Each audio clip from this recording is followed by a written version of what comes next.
그 시절 놀이 이야기 오늘도 시작합니다.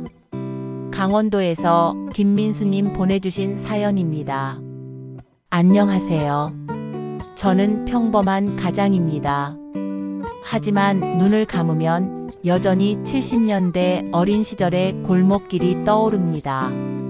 흙길이 대부분이고 자동차보다 리어카가 더 많던 시절.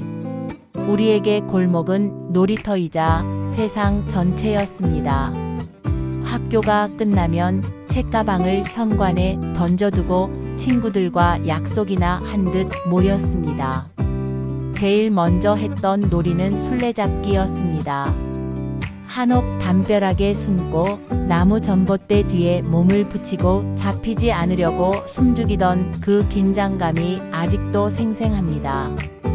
친구 고무신 소리만 들어도 괜히 웃음이 터져 술래에게 금세 들켜버리곤 했죠. 겨울이 되면 팽이치기가 시작됐습니다. 추운 골목에서 팽이 하나로 몇 시간씩 놀았어요. 팽이를 돌리는 기술도 중요했지만 상대방 팽이를 맞춰서 넘어뜨리는 것도 놀이의 묘미였죠. 채찍질하듯 팽이를 계속 돌리다 보면 어느새 손은 시려워도 마음은 따뜻했습니다. 누구 팽이가 가장 오래 도는지 시합하느라 해질 줄 몰랐어요. 봄이 오면 연 날리기철이었습니다. 아버지와 함께 연을 만드는 것부터가 놀이의 시작이었죠. 대나무를 깎고 한지를 발라서 만든 연이 하늘 높이 날아오르면 그 기분이란 말로 표현할 수 없었습니다. 실을 당기고 놓으며 연을 조종하는 재미, 다른 연과 실싸움을 벌이는 스릴까지. 연실이 끊어져서 연이 멀리 날아가 버리면 그 연을 찾기 위해 동네를 온통 뒤지기도 했어요. 부산에서 박영희님 보내주신 사연입니다. 안녕하세요. 저는 직장인입니다. 요즘 아이들 게임기 사달라고 조르는 모습을 보면 문득 80년대 우리 어릴 때가 떠오릅니다. 그땐 고무줄놀이 하나면 온종일 행복했는데 말이에요. 방과 후면 여자아이들은 을에 고무줄을 꺼내 들었습니다. 양 끝을 잡은 아이들이 발목부터 시작해서 무릎, 허리, 가슴까지 높이를 올려가며 누가 가장 높이 뛸 수 있는지 겨뤘죠. 학교종이 땡땡땡 노래에 맞춰 리듬감 있게 뛰다 보면 어느새 온몸이 땀으로 흠뻑 젖어 있었습니다. 고무줄에 발이 걸려서 넘어져도 금세 일어나서 다시 뛰곤 했어요. 공기놀이도 빼놓을 수 없죠. 작은 콩돌 5개로 하는 놀이였는데 손목에 섬세한 조절이 필요했어요. 하나씩, 둘씩, 셋씩 잡아 올리는 단계별 게임에서 실수하면 다음 차례로 넘어가야 했죠. 특히 5개를 한꺼번에 손등에 올려놓고 다시 잡는 마지막 단계가 가장 어려웠어요. 성공하면 친구들 사이에서 순간 영웅이 되었죠. 사방치기는 운동장 한쪽 구석이나 골목길에 사방 모양을 그리고 하는 놀이였습니다. 한 발로 깡통이나 돌조각을 차면서 구역을 이동하는 게임이었는데 균형 감각이 정말 중요했어요. 실수해서 선을 밟거나 넘어지면 바로 아웃이었거든요. 친구들이 지켜보는 가운데 마지막 구역까지 성공하면 그 성취감이 대단했습니다. 서울에서 최철수님 보내주신 사연입니다. 안녕하세요. 저는 회사원입니다. 90년대 초등학교 시절을 보낸 사람으로서 요즘 아이들에게는 없는 특별한 추억이 있습니다. 바로 딱지치기와 구슬치기 말이에요. 그때는 우유팩을 모으는 것부터가 일이었습니다. 급식에서 나온 우유팩을 깨끗이 씻어 말리고 여러 겹으로 접어서 튼튼한 딱지를 만들었죠. 크기도 중요했고 무게도 중요했어요. 너무 가벼우면 바람에 날아가고 너무 무거우면 손목에 부담이 되거든요. 친구들과 실력을 겨루며 상대방의 딱지를 뒤집어야 이기는 게임이었는데 이기면 그 딱지를 가져갈 수 있어서 더욱 진지했습니다. 딱지 치는 기술도 다양했어요. 손목 스냅을 이용한 강타, 정확한 조준을 위한 섬세한 터치, 상대방 딱지를 완전히 뒤집기 위한 각도 계산까지. 집에서도 혼자 벽에다 대고 연습하느라 어머니한테 혼나기도 했죠. 딱지가 많이 모이면 두꺼운 것, 얇은 것, 큰 것, 작은 것으로 분류해서 상황에 맞게 사용했어요. 구슬치기는 또 다른 재미였습니다. 땅에 작은 구멍을 파고 일정한 거리에서 구슬을 굴려 그 구멍에 넣는 게임이었어요.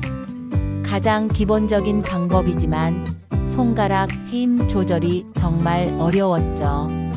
너무 세게 치면 구멍을 지나쳐 버리고 너무 약하게 치면 구멍에 못 미치거든요. 땅의 상태, 구슬의 무게, 바람의 방향까지 고려해야 하는 정교한 놀이였어요.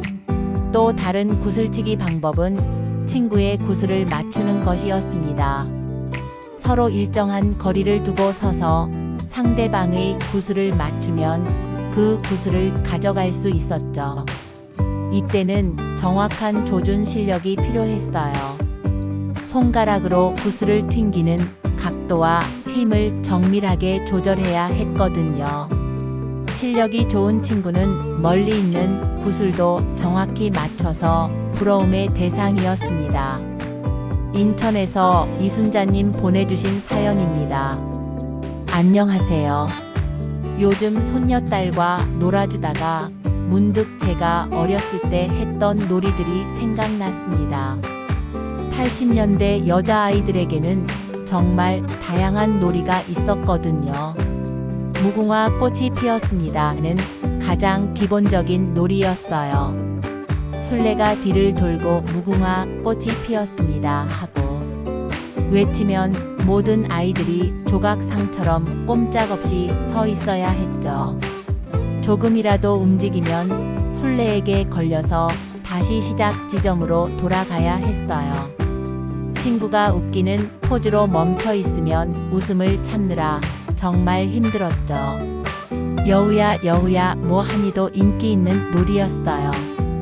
여우야 여우야 뭐하니? 잠자고 있다. 이런 식으로 문답을 주고받다가 여우가 너희 잡으러 간다 고 외치면 모두 도망가는 거예요. 잡힌 아이가 다음 여우가 되는 단순한 놀이였지만 그 긴장감과 재미는 이루 말할 수 없었습니다. 실뜨기는 혼자서도 할 수 있고 둘이서도 할 수 있는 놀이였어요. 털실로 고리를 만들어 손가락에 걸고 다양한 모양을 만드는 거죠. 찌개, 톱, 아기요람, 두부, 빗자루 등 정말 많은 모양이 있었어요. 친구와 번갈아 가면서 실을 주고받으며 새로운 모양을 만들어가는 과정이 신기하기만 했습니다. 실이 엉키거나 실수하면 처음부터 다시 시작해야 해서 집중력도 많이 필요했어요. 손뼉치기 놀이도 빼놓을 수 없죠. 쥐구멍에 벼뜰날 있다. 우리 집에 왜 왔니? 같은 노래에 맞춰 친구와 마주 앉아 손뼉을 치는 놀이였어요. 리듬이 점점 빨라지면서 실수하는 친구가 지는 게임이었죠. 단순해 보이지만 리듬감과 집중력이 필요한 놀이였습니다. 대구에서 홍길동님 보내주신 사연입니다. 안녕하세요. 저는 남자 형제들과 자란 사람입니다. 70년대 후반, 80년대 초반의 남자아이들 놀이는 정말 다양하고 역동적이었어요. 그 중에서도 가장 기억에 남는 것들을 소개해 드리겠습니다. 비석치기는 남자아이들 사이에서 정말 인기 있는 놀이였습니다. 납작한 돌을 찾는 것부터가 시작이었어요. 너무 두껍거나 가벼우면 안 되고 적당히 무게감 있으면서도 던지기 좋은 모양이어야 했죠. 멀리 그어놓은 선까지 비석을 던져서 가장 가까이 보낸 사람이 이기는 게임이었는데 던지는 기술과 힘 조절이 정말 중요했어요. S자 경기도 재미있었습니다. 땅에 큰 S자를 그리고 그 선을 따라 한 발로 뛰어가는 놀이였어요. 균형을 잃고 선을 밟으면 실패였죠. 처음에는 쉬워 보였지만 막상 해보면 정말 어려웠어요. 특히 S자의 굽어진 부분에서 방향을 바꿀 때 넘어지기 쉬웠거든요. 말뚝박기는 좀 더 격렬한 놀이였습니다. 한 아이가 허리를 굽히고 말뚝이 되면 다른 아이들이 차례대로 그 등을 뛰어넘는 거예요. 말뚝이 된 아이는 점점 허리를 높게 세우고 뛰어넘는 아이들은 더 높이 점프해야 했죠. 실패하면 다음에 말뚝이 되는 규칙이었어요.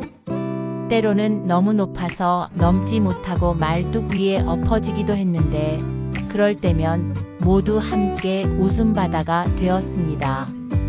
자치기는 막대기 2개로 하는 놀이였어요. 긴 막대기와 짧은 막대기를 준비해서 땅에 놓인 짧은 막대기를 긴 막대기로 쳐서 멀리 날려보내는 게임이었죠. 짧은 막대기의 끝을 쳐서 공중으로 띄운 다음 다시 한번 쳐서 멀리 보내는 기술이 필요했어요. 가장 멀리 보낸 사람이 이기는 단순한 규칙이었지만 막대기를 다루는 기술이 정말 중요했습니다. 다음 시간에는 그 시절 교통수단 추억 이야기를 들려드리겠습니다. 버스, 기차, 자전거 등 추억이 담긴 교통수단 이야기로 찾아뵙겠습니다.